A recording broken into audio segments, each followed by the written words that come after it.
For me, actually, it didn't start with this grand dream of being a filmmaker. To call it a bus station theory, where actually when you hop onto the bus, as in life, you don't necessarily have to know what your end station will be. Fake it till you make it. No, why? Let's just start. Be so flawed. Going like, okay, I am doing it. I'm taking the steps. I do not know what I'm doing all the time. First of all, you're stepping outside of your comfort zone.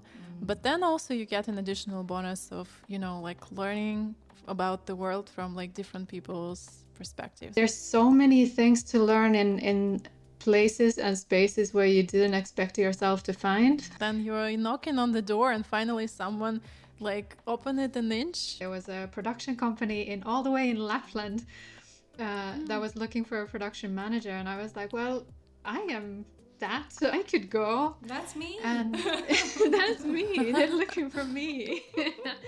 Kind of awakening this realization in me that, yeah, actually my actions do matter as well. And I do have a voice. I am working in an industry where the choices I make matter. It is very important that I kind of use that voice to protect things I love.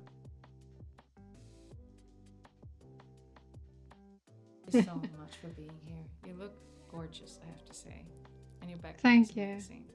Yes. Thank you. It's the mood of the January evening in Berlin. Oh, Yeah. yes. Thanks for inviting me. I'm really happy to be here. Thanks for making the time. We're gonna start. We want to welcome you to our podcast and to introduce you. Piia Puntola, everyone. She is a dynamic filmmaker, screenwriter, and sustainable producing advocate. And we'd like to ask you the question that is, I think, our favorite. How does it all started for you? Oh, I guess you must Because be getting you've so been many an amazing different, journey. so I'm many sorry, go different ahead. answers. For me, actually, yeah, it has been a journey. Sorry, I cut you off. For me, actually, it didn't start with this grand dream of being a filmmaker. From where I'm from, it wasn't really in my map. I didn't really realize that this could be a profession. So for me, it actually, I like to call it a bus station theory, where actually when you hop onto the bus, as in life, you don't necessarily have to know what your end station will be, but it's kind of the further on you get, you kind of keep checking like, okay, do I want to hop onto a different bus at this crossroad?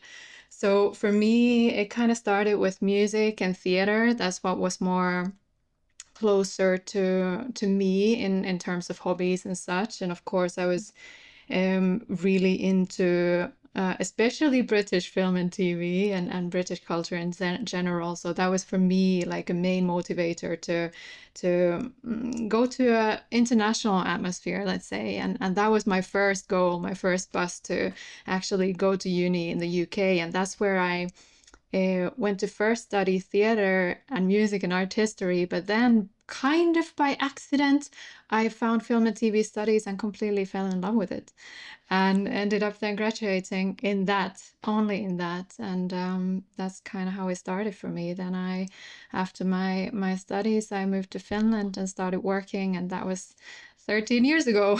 So that's how it started. Yeah. Amazing. And I really love the analogy that you use with the bus. I usually say the train, and also sometimes, you don't know the final destination. You don't know all the stops, and you just hop on and see and try to enjoy the ride. It's beautiful. And so Yeah. far, you've been enjoying the ride. Absolutely, absolutely. And I really think that actually that's kind of a better way to look at it also from an earlier point of view. I feel sometimes as young people we get so much pressure to know where we're going. Like you have to make these decisions quite early on in life, like what you want to focus your efforts on and what you want to be doing. And we still grew up in the sense that we're going to be retiring from what we choose to do. So actually, I think it's much better, and maybe now in this time also like a more healthy way to approach it, since people will be kind of also hopping on and off different buses and different trains in their lifetime. to see how it's going. But absolutely, I've loved the journey, and there's so many things to learn in places and spaces where you didn't expect yourself to find. Yes. That's maybe one of my favorite things. Yeah. I think it's interesting to talk about bus because as we don't have trains in Iceland, I would have said bus too. I think that's also a Finnish thing because all the trains Exactly. just go like in a couple of directions, so it makes more sense. So when we talk about something, it's like it would be either the car, obviously, or the bus. So Yeah. But I like the train; it's more sustainable. So Oh yeah. yeah, it wouldn't be So- sustainable having one in Iceland with not enough people there to have a train, I think, to be honest. But yeah, it's so interesting that you went to the UK, studied in Scotland, right? yeah. Why Scotland? Of all the UK, why did you end up there? Hmm. A really good question that I don't really have a good answer for. But whereabouts in Scotland? Where did you go? In Glasgow. Glass. Ah, okay. Um, I studied in Aberdeen. Oh, So it's- cool. yes. Yeah. So I think maybe most people, maybe I'm wrong in drawing this to you as well, or extending this to you as well, but I think most people that end up in Scotland, the things they know about Scotland is the amazing nature, right? So there is something. Highlands. Exactly. I think there was definitely something that pulled me there. And I feel like quite a few other international people who I met there felt the same pull. So that's definitely one element. But I think in the other things that affected it were just like a combination of coincidences. I think one being that my original first choice was London, but then in the end I just felt like maybe that's also a bit too big for me, coming from like a rural place in Western Finland. yes. Maybe it's a bit of a too much of a jump. So yeah, I think I made the right choice. Yeah. It's interesting you're saying that because I always say I'm based in Vienna. You guys, I'm gonna say something. Oh, I shouldn't say this, but it is like close to Vienna because I had the same thing. I was like coming from Iceland and then living in Vienna in the city was just in the beginning way too much for me. I was like, oh my god, so many people. Yeah, it's So different. it And is. especially when there's so many other things to get used to as well.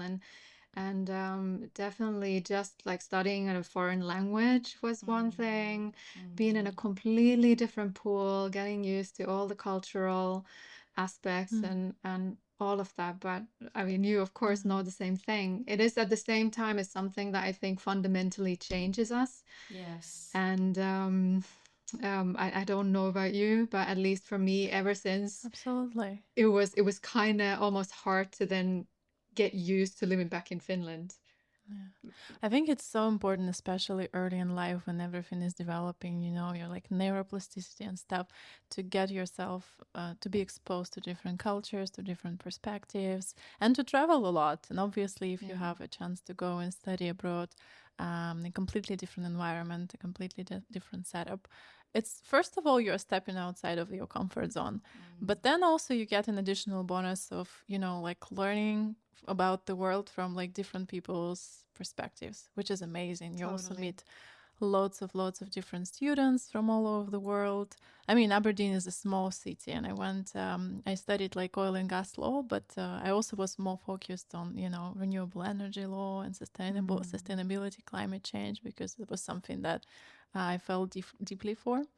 And we had people from all over the world, and it was amazing. I really felt like after I was a changed person, and I couldn't look the same way at things, and you know, like it changes you. It opens up your mind, and it's really beautiful. Yeah, I support you. But like Scotland is lovely. The people are lovely.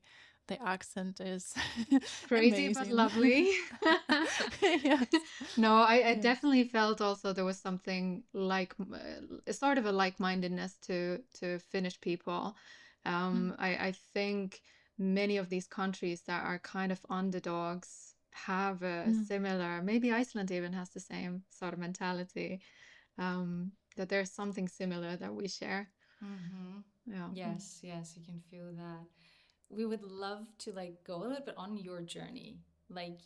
So you were studying in Glasgow, and then you decide to go back to Finland and go into production, right? Yeah. Mhm. So I was really lucky to be actually headhunted back to Finland. No, wow, Oh, okay. nice, nice. I had made some contacts during my studies because it wasn't part of the university degree to actually go and work in a production, which is kind of the road to production in Finland. So I had done a short internship, and that I felt or didn't feel that was my like what do you say, toe in between the door. This is maybe a Finnish advert translated, but so I was after my studies, I was asked to go back, and it was a great opportunity that then led to one production after another. For a very long time, I was working for um, big entertainment international production company where I got a chance to do very different kinds of productions and kind of learn the very much of the base work, the brick by brick what it takes on the field to make these big productions. A lot of them were big reality shows like Talent and X Factors and Mm. Who Wants to Be the Top Wow. Model and these kind of things. But then also studio productions and just seeing little by little every piece that gets into making these huge things. So it was yeah, I consider myself being at a very lucky point of being also able to not just be part of one production and then Mm. but having such a good viewpoint to what it Yeah. takes. May I ask you, it was very interesting what you said. You said you were like headhunted, like, but you had network. What did you do? Like, this is something I think is very important, is the Mm, networking. It is yeah. reaching out actively ourselves Totally, and totally. not be afraid of it and not wait for someone to come because they Yeah. ain't coming. I Not if you mean, if don't they go don't know out about there. you, how are they If gonna you find exactly. you? So can you tell us about that? That would be Yeah. really interesting. Which were the steps that you took? Yeah, so basically, I didn't know anyone in the production field in Finland. I didn't know anyone. Like I said, I this job title didn't exist in my field where I grew up. So basically, I was just listing every single company that I thought had something to do with audiovisual media, anything from advertising companies to all the production companies to channels to, I think even at some point I was getting mails back like, yeah, sorry, we don't even do like audio and video put together. So Oh, you emailed them like in a cold way. So you basically were yeah, looking for yeah. opportunities. Yeah, exactly. Just Amazing. explaining my situation. And of course, at that point, my situation was kind of easy to explain because I was looking for an internship. So at this Mm. point, we still lived in a time where interns were very rarely paid anything. Mm-hmm. I mean, luckily, the times are a bit different now. And I think most interns are also appreciated, or their workload is appreciated also financially. But back then, it was you would have expected it to be quite an easy thing for an employer to take free workforce, but it wasn't. It really wasn't. It was months and months of sending emails, trying to get back to them, just like, hey, me again. And at some point, for sure, I already kind of thought, like, yeah, my window of opportunity is closing. I wouldn't have time for this anyway. I do also have to study. Um, and I think after then 2 months of kind of doing that, and then thinking already like, no, this was it. I got a phone call like, hey, do you have time for an interview now? And so then when it happened really quickly. There were some people who, of course, were more encouraging, saying like, "Hey, yeah, maybe try again, like in 3 months' time, or here and there, or we can spread the word." But no, it wasn't easy. But then again, you see that this one contact, this one call, who then called for an interview, was then a person who also called me later on, saying like, "Hey, would you like to come for a bit longer time?" Do you remember how many like emails you sent? Like how many companies did you reach out to? Like Not exactly, but it was over 100. It was over okay, 100. And guys. you think it was, Yes. I mean, Finland is a small country, so you think that doesn't even exist, but it was literally anything I could find. And I think It's this very is frustrating as well. I was remember trying to find not even the internship. I was trying to find work shadowing. If you know what it means, it's like a Like work shadowing mentoring. experience. In a way, you go and you like shadow the person who is performing the functions that you hope one day to perform in a law office in Scotland. And it was this year where, you know, everyone was, you know, experiencing the crisis. It was a huge crisis, 2015, in the oil and gas industry. And yeah, and they basically were firing people. So they thought I was crazy for doing that. And I also sent like loads and loads of emails, calls. I went out to like networking. It wasn't like that electronic back in the day. Everyone was kind of more, you know, face to face type of thing. And once I got it, they were just offering me 1 week, obviously unpaid. Also, like you're running errands, but I was so happy.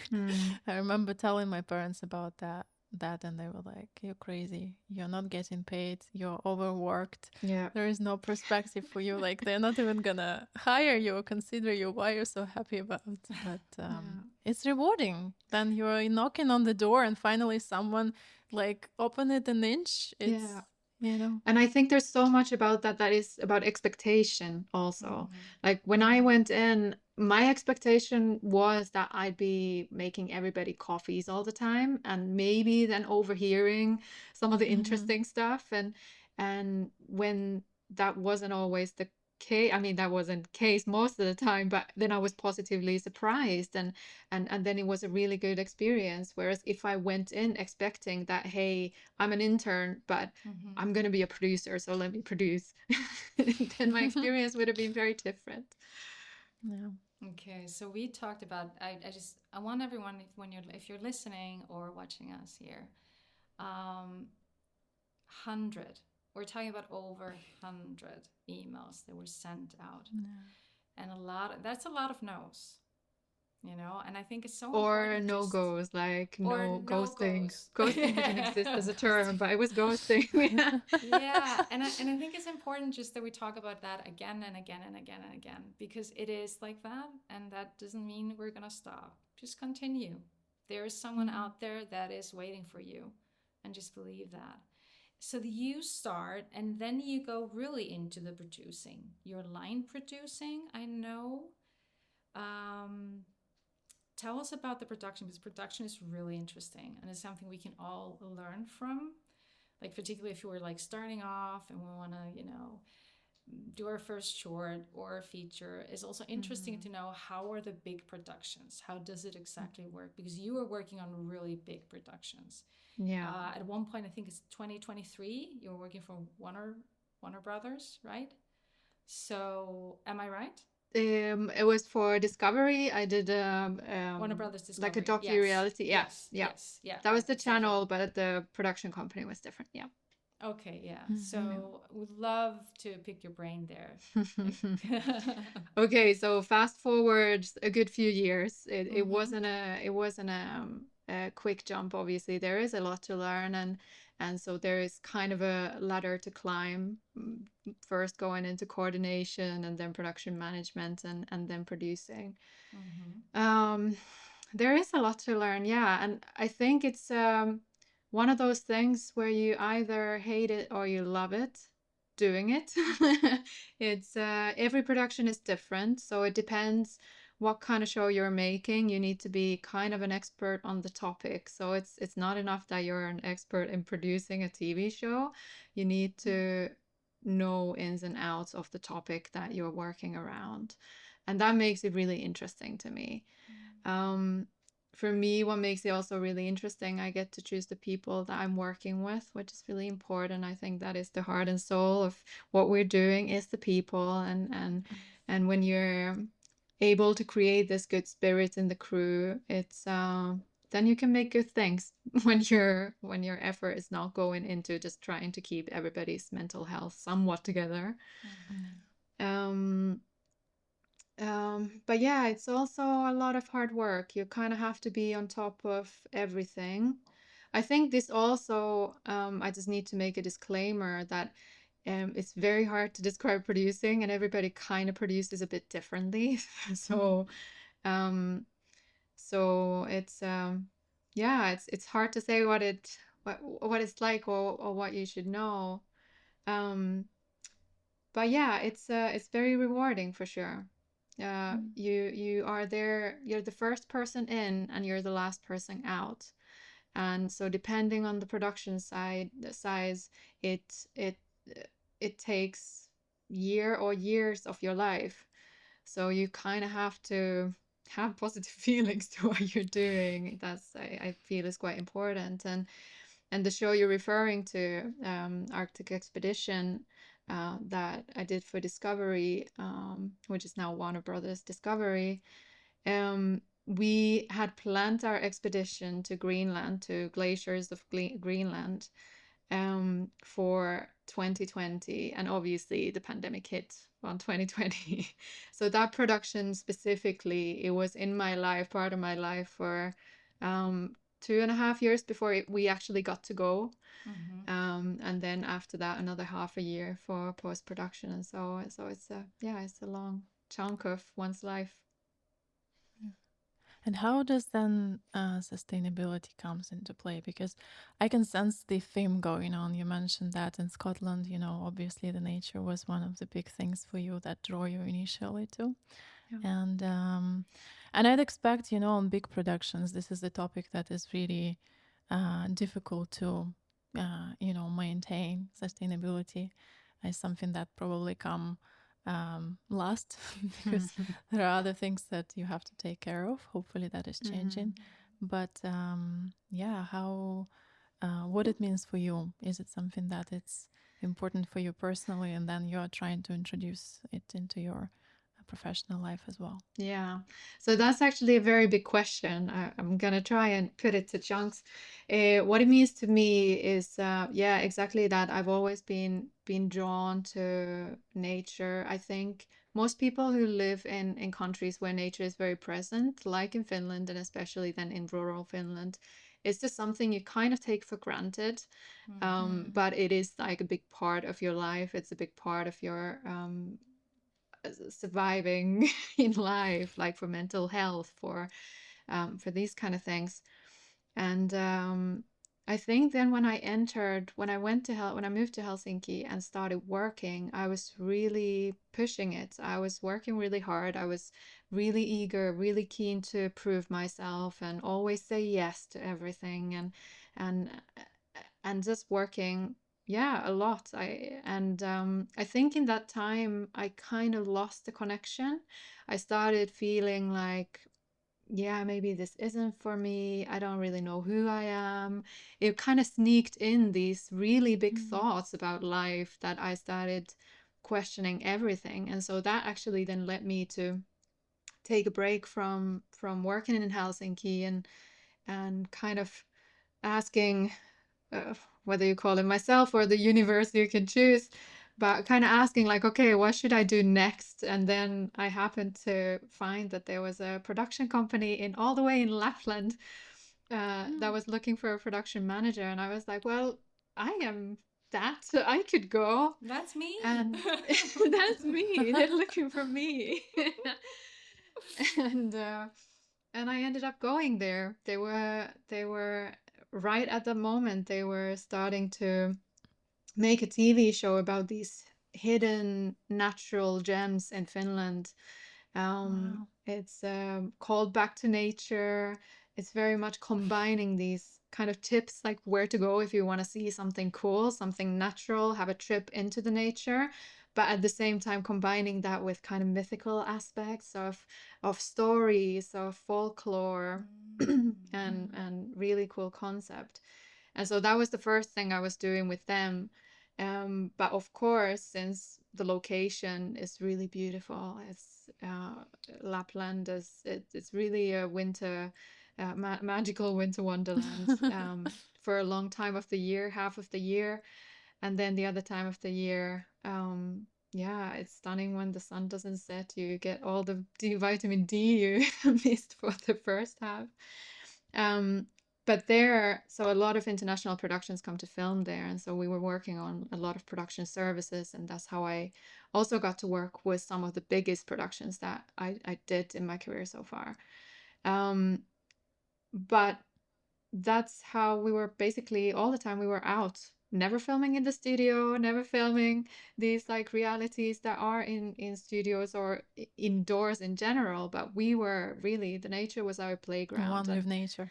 yeah, absolutely. So any single kind of wonder you can think of, people want to film that, so we were there. and and so that was absolutely wonderful. And I think at that time we were also then working with some entities, organizations like Protect Our Winters and these kind of things. And it was really kind of awakening this realization in me that, yeah, actually my actions do matter as well. And I do have a voice. I am working in an industry where the choices I make matter, or I'm in a position where the choices I make matter.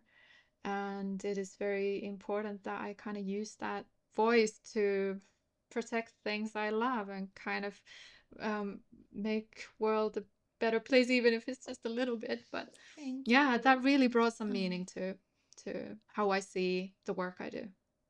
So you were talking about you working on pretty big productions there on Yeah. Lapland. What was the biggest one? And how were you able to get, like we we also can call it green filming, right? There's also this that's been, thrown out there. How were you able to persuade them maybe even? Because there is more cost around it as it Yeah. is. Hopefully that will change in the future and it will not be that way and it will be the other way around. That would be amazing. Yeah. How was that process? It would be really interesting just um, for us to like, could we then maybe copy something of that? Like say like, okay, this is the way you did it. Like how could we maybe do that like when we have a smaller productions? Is it even possible? Mm. How was Like that? best practices or Yes, something. yes. Yeah. Again, a big question. First, the biggest production I did was it was an American reality show called The Bachelor. If you know this, it's Yes. absolutely I huge. think we do. It's huge. And so they were doing a few episodes in Lapland, and so that was Okay. absolutely, from my point of view at that time, it was absolutely crazy, but so wonderful. It was kind of, you got to do things that you would never get to do on any smaller market production, let's say. Of course, the money is different. I mean, we We we know know that. this. We know Everybody that. compares to somebody who has more money, and so I don't think there's that many markets who would have like two helicopters flown from other countries to make like 30 seconds of a show, but it's at the same time Nice. it's Nice. it's it's completely bonkers, but it's definitely interesting. That shot not so sustainable, by the way. Exactly. There was it was difficult for sure, and especially at that time, um, people have their own ways of doing things. And so, for example, as Finnish people on the production, we were trying to say, like, yeah, you have the best water, best spring water here. Let's just drink it. Let's use reusable bottles and let's drink the water. But it's not so easy to make that change for people who are used to thinking that Yes. bottled water is the only clean water I can have. Yes, exactly. We have the same in Iceland. It's exactly the same that people Yeah. they come to Iceland and then they're buying all this water and I'm like, "Oh my God, you know how good the water is here. Like don't do that." Like it's Yeah. healthier to drink the water out of the tap than like from a plastic bottle, just saying. Totally. Yeah, Yeah, totally. it's I understand. I understand. Yeah. But then change is in small things. This is also, I think this is mostly an attitude thing because I've also encountered it elsewhere.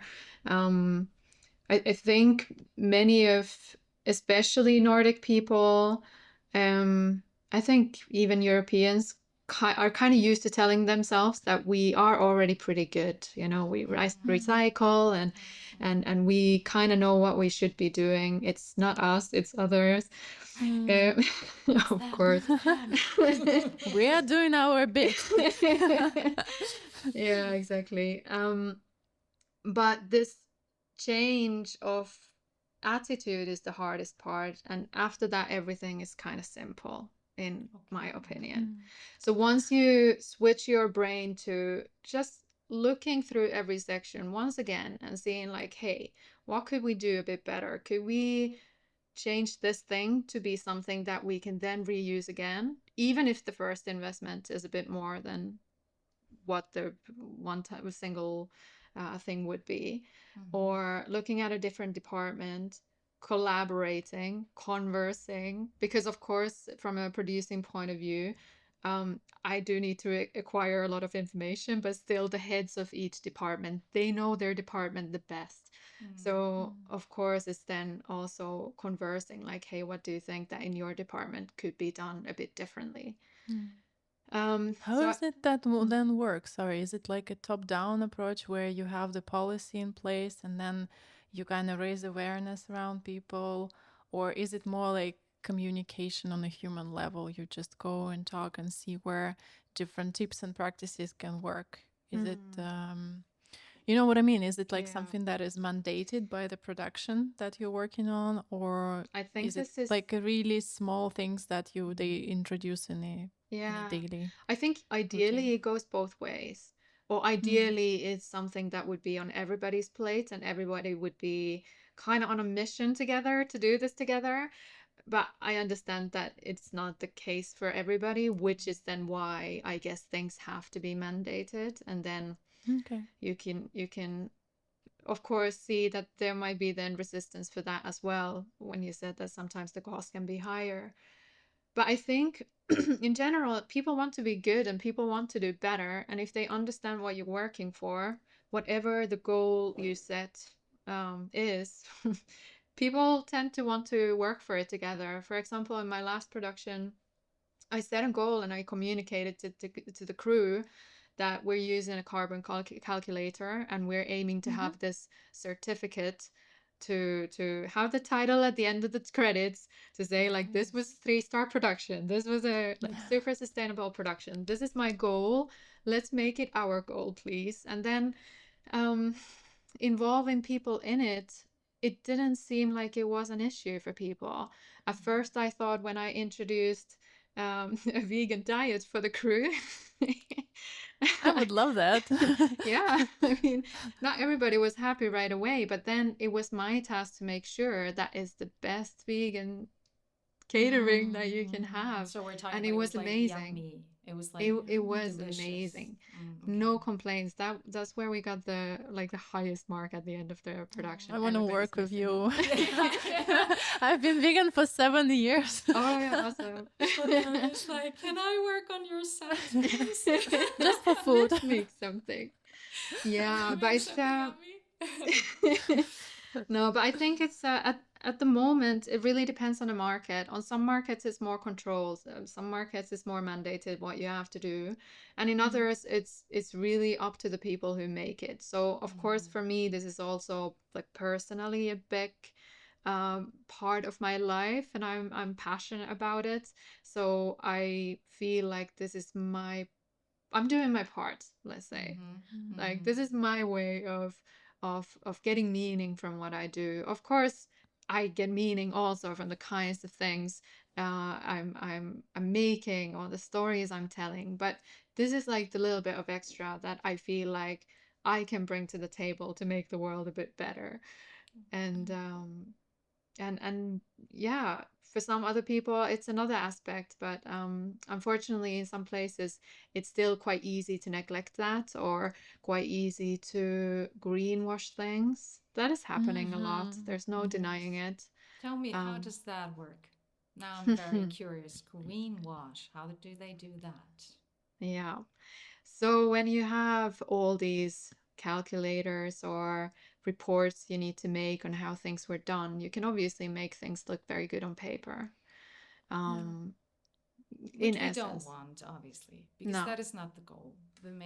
What you are really, you know, sustainability and nature, and that we just take care of our Yeah. environment and And I ourselves. would like that to also extend to other things. So it's not just sustainability when you talk about environment, but as sustainability when you talk about people, the social aspect of how we make these things. How do we make sure that we're there for each other and we're not burning people out all the time, or that we're not expecting people to work like crazy so that they have nothing else in their life, that their job, or how do we make sure that the stories we tell share kind of more hopeful messages of the kind of society and world that we would like to live in, um or these kind of things.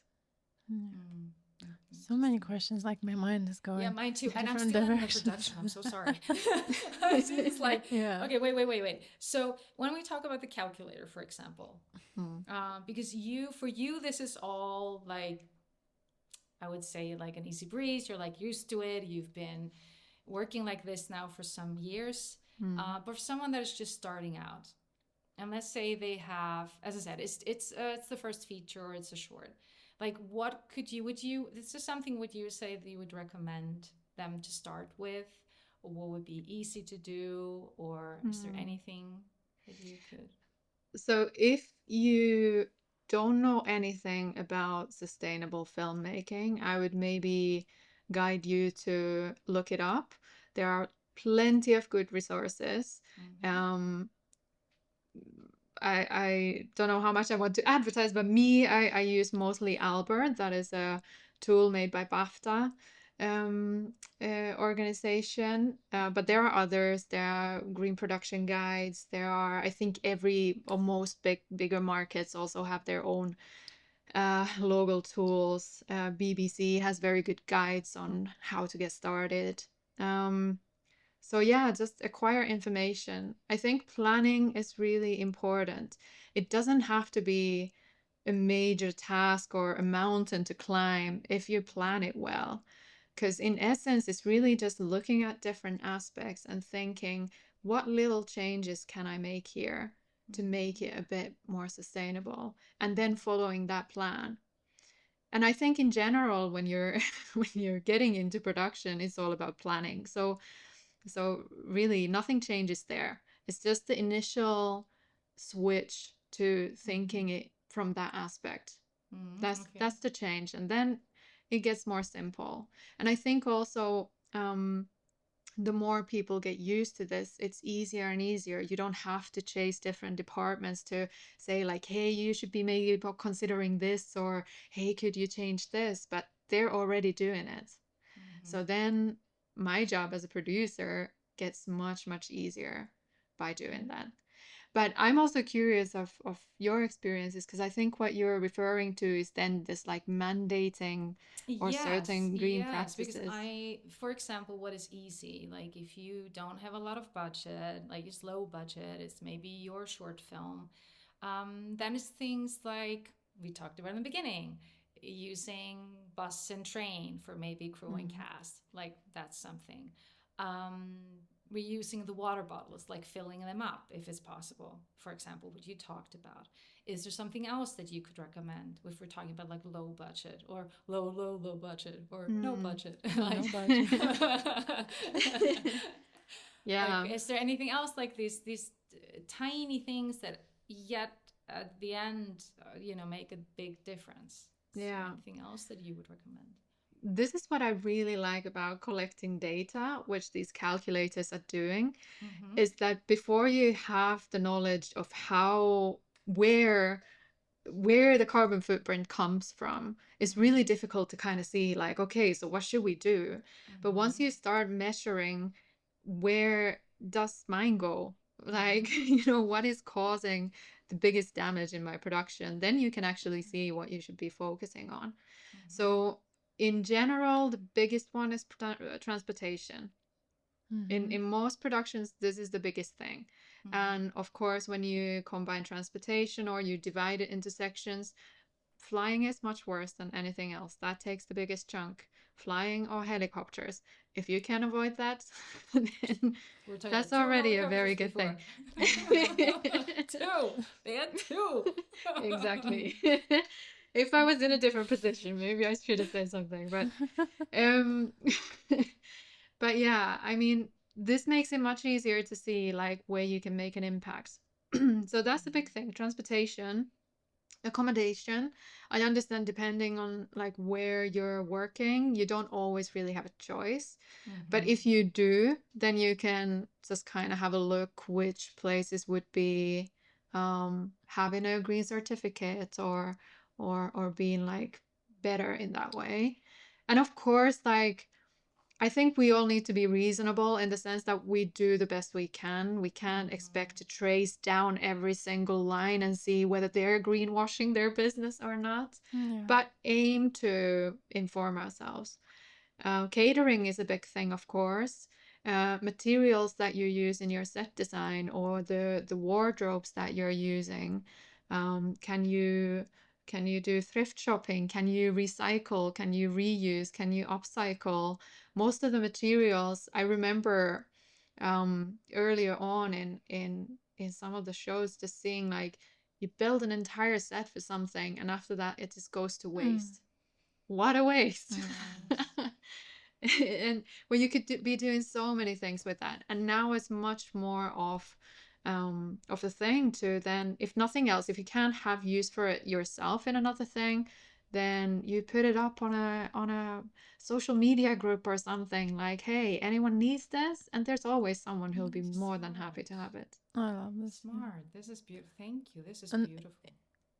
The question that I have, what is the common, because I'd expect a lot of people want to do better, but there are so many misconceptions in this regard. And also we as people, we pick things that we feel, important to us. For example, I always a bit, I don't know, it's weird to me that people, for example, wouldn't use the plastic straw, but that at the same time, they would do things that are so much more harmful to the environment, and they do it completely unaware. They do it like because it's the best they can. What are the common misconceptions in the filmmaking world? Like, what is probably we as bystanders think is terrible, but then in reality it's not that bad, and vice versa? Really, really good question. What came to my mind was I'd have to quote someone. I do not have this source, but I love it. Is to enter this field of kind of sustainable advocating or activism almost, is to acknowledge that you'll be an hypocrite. And I love this quote because nobody's perfect. And if we kind of focus on seeing the flaws that people make or seeing the people, if we keep seeing people for their hypocrisies, we kind of miss the bigger point, which is that as a collective people, we should aim to be better. And so I don't really have one thing that would be constantly kind of thought wrong, except maybe this attitude that is somehow a load of work. And I think it's really just this like switch of attitude. That's the hardest part. The hardest part is to start. Or let's say the hardest part is your first production, and then you already know what to do, what not to do, what to do better. Thank you for that. It's a beautiful message. It's compassion as well with people, and I like it a lot. Thank you. And I really thought that. I thought it was a lot of work. So I think it's beautiful that you're just saying that it isn't. It's again, it's like it's a little bit like when we have our habits, and it's just the beginning to get into it, and then at one point it's just something you do naturally, and you don't even have to think about it maybe. Yeah. I think definitely, like, I do understand it. I understand that it feels like a lot of work because it feels like a big issue. And especially if you're then connecting it to the big picture, a change you're trying to make, and then thinking like, well, what change is this really going to do if I use a straw or not? Then, Exactly. Yeah. then, Especially after the pandemic, right? Like we saw so much waste, like masks and the things, like all those materials just lying around across the city. And then you think, okay, what difference does it make if I'm using my own bag in the shop or if I'm buying another one? It's just like a drop in the sea of waste. yeah. But yeah. I think here is just that also as human beings, we feel better if we know that we're doing better. Like it is in our nature to also want to be good. And then if you've ever experienced any climate anxiety or about the future anxiety, which I don't know if there are any people on this planet who don't have anxiety right now. Yes. Then at least for me, this is really helpful in feeling that I'm doing something. And even if it's a drop in the ocean or a grain of sand, but when there's enough of grains of sand, it actually does make a pile and it is possible to make a change. Yeah. Thank you for this Beautiful. because even like with veganism, for me, that's the common argument people have with me. I've never had arguments with someone about this. This is something I choose and I do for my own reasons. But, people usually are curious, but like, why exactly you are vegan? Yeah. And you kind of start sharing very in an uninvasive way. And like, yeah, but it doesn't change anything. You're just like one and like the million people are different. And I truly believe that it does start with you, and it's exactly what you said. Yeah, So subscribed absolutely. 100% to every single word you said. Nice. And definitely with veganism, I think people feel very, very strongly about what they eat and their right to eat meat. And it's just one of these things where it kind of makes you feel bad if you acknowledge that something you do is harming other living beings.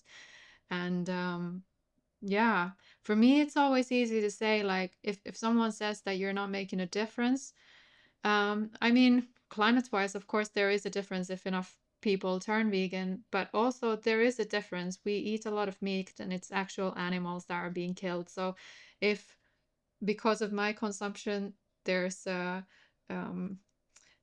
one less in theory being killed, it's contributing eventually that there will be a change. Yeah. Yes. Okay, I'm gonna be the bad one here. We don't judge. We don't judge, absolutely. We don't judge. We aim to inspire. Yes. Yeah. But again, yes. with that as well, like I said, with the production where I decided to go vegan with the catering, like it was just the thing that managed to overcome people's expectations of what it also is. And I'm just hoping, I do not have data for this, but I'm just hoping that maybe people afterwards also were a bit more open to vegan options when they go eat out or cook at home. So many delicious like Oh, vegan food, vegan food and can people be- usually just like, what do you eat? Carrots? And like, all day yeah, long. That's and the only thing. so many other things as well. Just carrots. No, Yeah, right now I it's know that amazing. vegan food can be amazing. It can be so yummy. It feels so good in your tummy. Definitely. So no, definitely. Yeah, still eating meat, but it's okay. No judgment.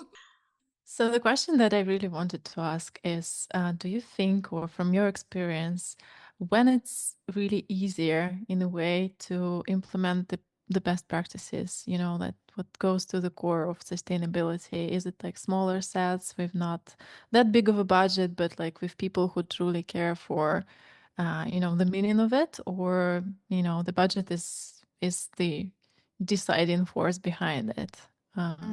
Or it's not either or, what it's, maybe it depends on something else as well. Of course, with some things, budget is an issue, but not with everything. If you're filming something really small, your carbon footprint might be tiny if you're somewhere outside, not building a big set, or if it's somewhere locally, or you don't need a big crew to travel for the shoot, or you don't need to put them up for overnight, and so on and so on. So in that way, of course, a small budget film is likely to have less of an impact anyway, for a carbon footprint, because you don't really have money to make these big things that might be much more polluting as well. Having the 2 helicopters, for example. But with bigger productions as well, I think it comes to the practices and how well they're implemented. And then if we look a bit into the future, where all these choices have been kind of made already, and new practices or forms of making things, or new habits have been made, then it's always easier and easier, and it doesn't have to be a different price tag at all, I don't think. If anything, in some ways, when you're reusing, recycling, upcycling, that can actually be lowering your cost. Yeah. And also, sometimes you have to make creative solutions. And I understand that not always, you don't have always the time, which is why I would again say, like, planning is the key. So from the get-go, just like plan everything the best you can. Put a bit more time to pre-production and planning, so you avoid the fires in the filming phase, and having to then kind of making the costly And you said there improvisations. are like special assistants, or like people who can consultants, right? That you can help Yeah. you with. Yeah, that is also available. Check your local market, what the practices are now, and what kind of consultancy is on offer. In some markets, it might be even required, but not in all. And then, yeah, just read on guidelines on one of the websites on Albert or BBC.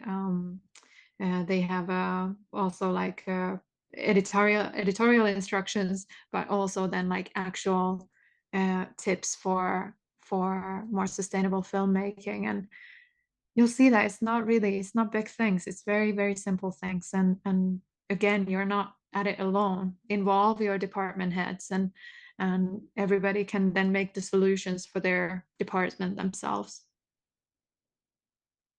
Thank you. That was a That's beautiful very question. important. Yeah. The responsibility comes with you. Like, I think it stems from the personal wish to begin the change. And then, Yeah, and I do understand this. What I wanted to actually say earlier to you, Eva, like, I understand that sometimes if this is not your passion, at least yet, then it can be also more difficult to get your head around it and want to put that extra effort into it.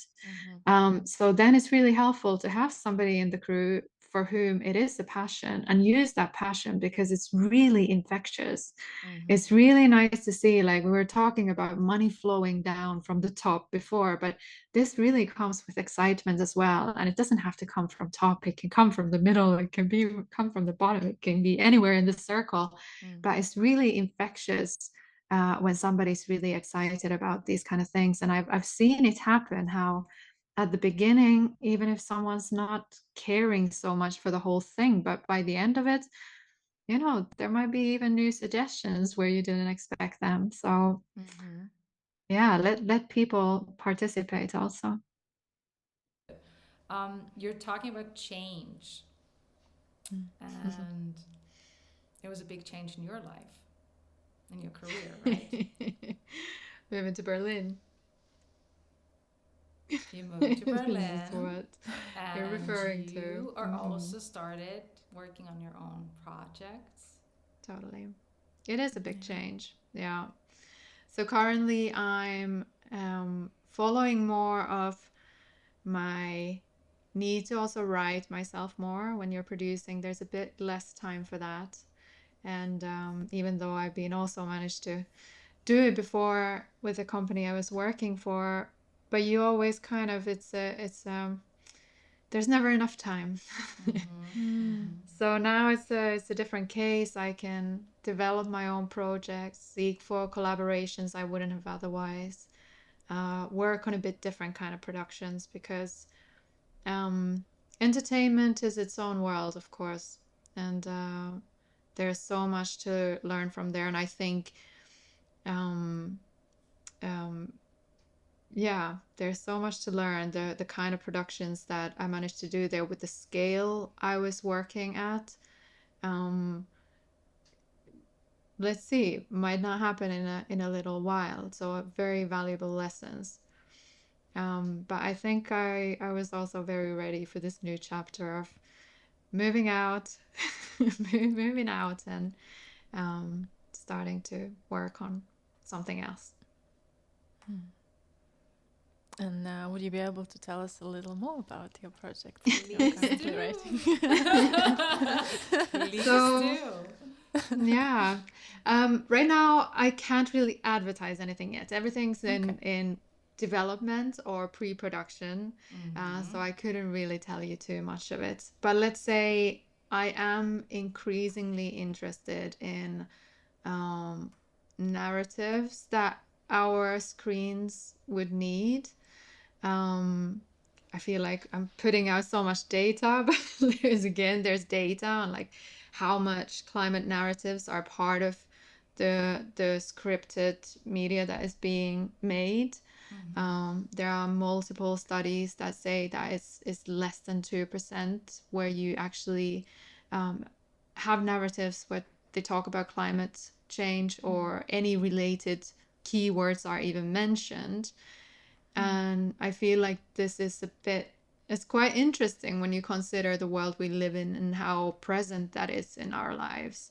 Like, imagine if only 2% of your life was somehow related to anything to do with climate change, and everything else was as if everything is like 20-30 years ago. I don't know. Yeah. So there is definitely a gap that I kind of want to devote then the stories I'm telling to be focused on. And yeah, that's definitely led me through some rabbit holes of also investigating interesting topics and phenomena and things that are going on. And it's completely different way of being, of course. Like I'm also starting to better understand how there's been talk of how especially independent filmmakers can sometimes feel like they're a bit alone with the stories they're telling, especially with documentary filmmakers, how that can really, depending on your topic, of course, but how can that really affect your mental health on like if you're so deep into something that is effective and scary and things like this. So this is also why I've kind of sought to make new collaborations, and co-writing can be so fruitful. But yeah, ask again in half a year and then I'll tell you more. Well. I'm gonna ask now. Sorry. What I'm gonna ask now, I'm not gonna ask about that obviously, because that's just the way it is. You're in that phase. Well, we're not talking about the story itself and everything. That's totally normal. Yet you're talking about co-writing. How many projects are you currently working on? And are these features, documentaries? Is it a short? Is there what are the projects that where you are writing now actively yourself? You are creating. So I'm also still producing, because I also realized I do really love that. Love that part of it. Quite many, but as you know, as everybody knows, you kind of keep working at different things and see which ones actually make it. So then it's kind of hard to give a number. Let's say probably on 3 different things, but there are then many others in development that are kind of ready to see when the time is right or when the hook latches. But yeah, it's very, it feels like to me after these years on like kind of working on more like commissioned things where the series itself or the topic itself I didn't have so much power over. Of course I had power over the tone and how to make that happen, but I didn't have power over what series are bought. Now that I do, and I can basically put my emphasis on whatever I want, I also noticed that it's a bit of a door you open and then everything starts flooding in or out or however. So I'm all the time taking notes on ideas and kind of find myself where time is short also to then take things further. So you kind of choose the efforts you put into, and because it is of course a lot of work to make something happen to a point where it's actually properly in pre-production, not to mention filming. Yes, Yeah. so true. Where can we just I want to ask this before I'm letting you go with this. I'm sorry. But like, where are you, like, is there, if anyone wants to work with you because you are writing it, you said there are a few that are further along, like, where further, like, is it would be something where we go like, shout out to other producers out there, or shout out to other filmmakers to reach out to you, or investors, or I'm totally happy to connect. Yeah. I'm not super active on social media. This I feel also a very interesting part of our industry right now. But I've kind of decided that is not for me. I'm still happy to connect even if I'm a bit harder to find, but I'm super happy to connect with people. I'm very I think sometimes it also takes time to like get to know your people, especially being in a new city, having a different playground. I'm really excited about this time to kind of meet different people and seeing what projects lead where. Because also, even if a project doesn't actually lead to production, it can be really helpful in figuring out something about yourself or way of working or what is possible, or yeah, just for inspiration or dreaming together, or whether it's about just talking about practices and ways of doing things, or if it leads to something else. Yeah, I think that's yeah, it's a very nice thing to connect. So I'm sure you can put my information on there at the end, so I can be found. Yeah. I like how open you are. And how do you usually meet people in the creative world? What is networking for you? What it means? We kind of started with this topic, and I think like it's a beautiful ending as well. Can be. Yeah. To be honest, networking I've had a difficult relationship with. I think it can be so many things, and quite easily the expectation is that you're just a natural going around in these events where everybody is talking and trying to sell something, their thing, their idea, and looking for money, and that you should just naturally be there amongst them selling yourself. And to me, actually, that idea has been difficult. And I've always been much better than connecting with people as people, having conversations. And so far that's been also working. So I've gotten my confirmation that I don't need to try to change in that way. But of course, there's a lot of industry events that are useful, screenings, or I mean, Berlin is a great place for film and TV. There's always a film festival on. There's a lot of things going. So just by really being part of the scene, going to places, seeing films, yeah, feeling it, and that way meeting people and yeah, having conversation. That's beautiful. That we go back, that means in our show notes, we're not done yet. It's not that, but I just so want to help you with and we want to shine the light on you because you're such a beautiful human being. and your projects. Is like, is Thank it you. then, can they reach out to you if they want to work with you, collaborate with you?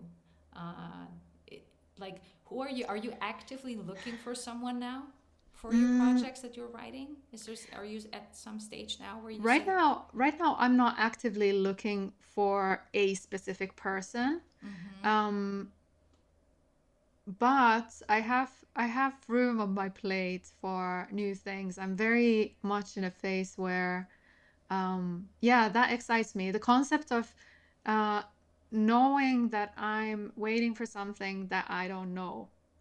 I don't know what I'm waiting for. nice, to give to give space for that, I guess, in short. So if nice, I would say maybe if any of the stuff resonates, whether mm-hmm, it's just to have a chat about green production or sustainable way of doing things or developing story worlds, um, or any of this, or then um, something else. Yeah, please, I'm happy to connect.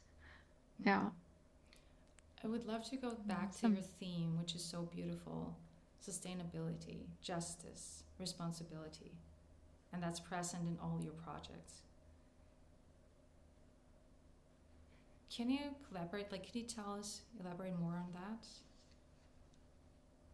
So um, I see it more as a way of kind of treating every aspect of production and filmmaking as something that we can do in a way that is good for ourselves, our co-workers, and our surrounding. And all of these things, um, they can be worked at. Like, I think we are in an industry that is a passion industry, and so people, there's a lot of people coming in with um, who are willing to do a lot, and that's how many great things are made. And at the same time, I think sometimes the cost that people end up paying after years and years of doing that and sacrificing on maybe other aspects of their lives or other aspects of themselves, um, it can get quite high. And I think also then the rate of people leaving the industry is quite high. And so then there is all this professionalism that is missed. People get fed up of struggling, or people get fed up of never having time for their friends or family or these kind of things. And that, at least as a producer, I feel like there is a responsibility to my crew. Um, Obviously, sometimes the intention is there, but in practice, it's very difficult to make it happen in the existing models. Hmm. But I think it starts with the intention, like with other things that we've talked about as well. The responsibility to, I think it also extends to other things. It extends to like how we treat people on screen. What kind of narratives are we building on, for example, groups that are more vulnerable, or that cultures that are more vulnerable, or these kind of things. So it's just like a consideration, an overall consideration of what is the impact of what we're doing and how we're doing it. Yeah. And yeah, I think in filmmaking it's the right. It's not like there isn't one, but I think it's definitely the tool that can help with raising meaningful discussions about the topics that are important. And I love how it's Absolutely. for you. It seems like it's everything comes from a very deep personal place. It's like a very holistic thing. So you're bringing yourself and your values and your core self to the work that you do. And that's very inspiring It's to beautiful. talk to you and to listen to everything that you've done. I think we all need to find that place. Like, what is the thing that makes it for us? I've talked with so many people who all at some point considered leaving the industry, just quitting because it's too hard, it's too much work, it's too straining, it's all these things. And also one of these funny references to an abusive relationship that keeps being used. It's like, however Stockholm bad it is. syndrome. Yeah, totally. Totally. But maybe it doesn't have to be so. And yeah, this I would think be a it's nice thing. changing. It's also like, I think even like the perspective of back in the day, people who are directors or writers, they perceive themselves as tortured artists. You know, there was this idea that you have to struggle in life, that you have to feel things in a very dramatic way to bring the substance. But in reality, that's not sustainable. Yeah. You have to be able to run on different fuel, not only on suffering. That's Yeah. not Yeah. good. It is true. Yeah, and that's a very it's a very interesting thing, and would be a lot to say about that kind of almost a romanticized idea of the suffering artist, which of course always also is a man, because no woman can afford to be that suffering for that long. But yeah. Yeah, Well, it's changing. Let's but that change would be it. interesting. You're talking about, because you are, I mean, you're inspiring me to go like and look Thanks. inwards and go like, okay, how can I do it better? Like it's beautiful. Thank you for that. We're talking about depression now. If we talk about that in the film industry, what you wrote to us, you said their levels are higher in audiovisual industry than anywhere else. Where's the ratio between men and women here? Because we don't have that many women in the film industry. Not enough. Girls, if you're listening, woohoo! All you women Come out join there, us. come join us. Gorgeous Yeah. human beings. Do you know that? That would be interesting to know. I do not. But however, I do think that it would really surprise me if it was majorly different. So basically, the level is 3 times more than in general, like average worker. Oh, Like 3 times more likely to have depression if you work in the audiovisual media. And I think there are easy explanation for this, and this is like basically it's very hard to keep up routine. It's very hard to build up a life that has some sort of frame, and all these things. Not to then mention the kind of topics that might be worked on, especially in documentary, like I mentioned before. But with women, and I think you talked about this before also, how much usual for women it is to have kind of like thinking that you're not good enough, where actually you might be better than your yes. male opponent, but just this like ingrown idea that it's never good enough, and if I don't perfect it, I can't even try. So I could easily see how this would lead to kind of higher levels of anxiety, and that might be leading them to depression. But I do not know the statistics for that, no. Yeah, that's why we're doing this. It's one of the reasons. Is for all you gorgeous women out there that you don't have to be 100% ready, perfect, or know it all. It's really just go on the journey, start before you're ready. Take the steps. Absolutely. Yeah. It's You so learn so much important. better as you go also. The only way out is through. Like, Yeah, well, that's good. The only way out is through. That is good. Exactly. Yes. Yes. yeah, it's so much easier to learn from your mistakes, then you next time know what not to do. But also on top of that, this idea of like fake it till you make it, I have kind of like two ideas of it. On one way, yes, absolutely, fake it till you make it. You can do it even if you don't know all of it. But then the other side is kind of somewhere asking like, well, do we have to fake it? Like, why couldn't we also enforce this way of being where it's okay to ask questions, where it's okay to admit that I don't have all the answers, where it's okay to say like, hey, maybe does someone here know better? Yes. Like That everybody is has so such healthy. different I love people like that. experiences. Yeah. Yes. I think it It's comes from insecurity to have to pretend like you know it all and you have the answers. But at the same time, quite often it can lead to really harmful situations that could have been avoided if you were open to hear for somebody else's experience. I think that is a beautiful way to say it. And I think it's really good what you're saying here. Guys, fake it till you make it. No, why? Let's just start, be so flawed, and just going like, okay, I am doing it. I'm taking the steps. I do not know what I'm doing all the time. Maybe, I don't know, 50% is if it's good. And ask others for help, because that's just beautiful, and people want to help. Absolutely. People want to succeed together. And also, the way to make people bond better is by allowing them to help you. There is another beautiful quote that is something like, the worst thing you can do to a friend is to deny them to be allowed to help you.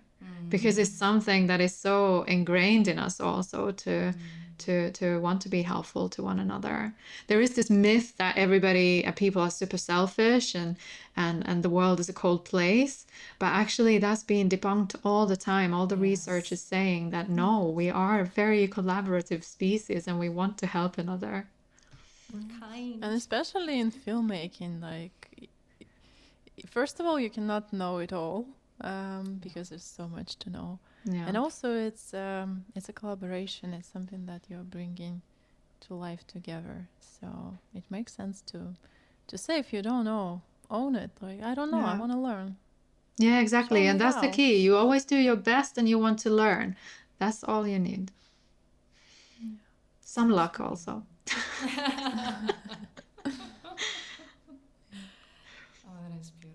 Valeria is saying that's true what you both were saying. It's on when you are working, when you're filming, if you're working on your first short or feature, it is a collaboration.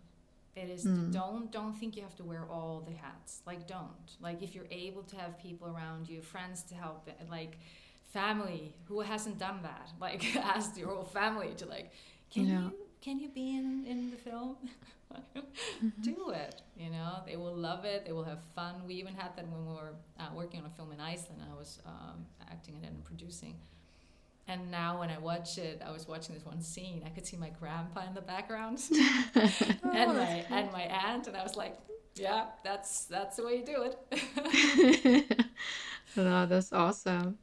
I think this is kind of leading its roots to this idea where at some point we were talking about auteur cinema, and that was kind of the true art form that we were looking up to. And I think, well, many times since it's been kind of proven that the auteurism, it doesn't require that you have to be one single person, that like you have to have a vision, obviously, but the auteur cinema, as we kind of got to know it, maybe it's kind of time to say, like, we should not be putting this to the pedestal. Like, let's collaborate. I love that. Let's collaborate. That's a beautiful ending. Like, that sentence is just like, let's collaborate. We love it. So how can people reach out to you and collaborate with you? What's the best way? What's the best way? Probably dropping me an email. If you're around somewhere, I'm up for a call on video call. If not, if you're not around Berlin. Of course, you can find me on some socials and so on. But I would say let's get to a conversation, and that's better. Okay, so that Let's means get talking. Let's get talking. Exactly. So that's what we will have in the show notes.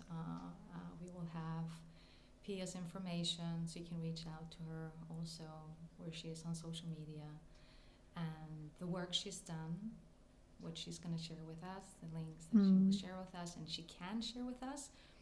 And maybe even, Piia, just this is an invitation that even if this show is out there and this talk, and let's say your project is, you want to start pitching it, or you want to put it out there or something, we can put in the show notes later on. I mean, right, Valeria? Of course. Of course. Sometimes the process is very fragile. At one point you can talk about what things. So, but yeah, we'll get to that later. No, we can do that. Thank you so much. This was amazing. I learned Thanks. so much. This was It a was really lovely. really nice talk. Thanks for creating such a warm atmosphere and just having a conversation. We can continue another time. Yes. I would love to.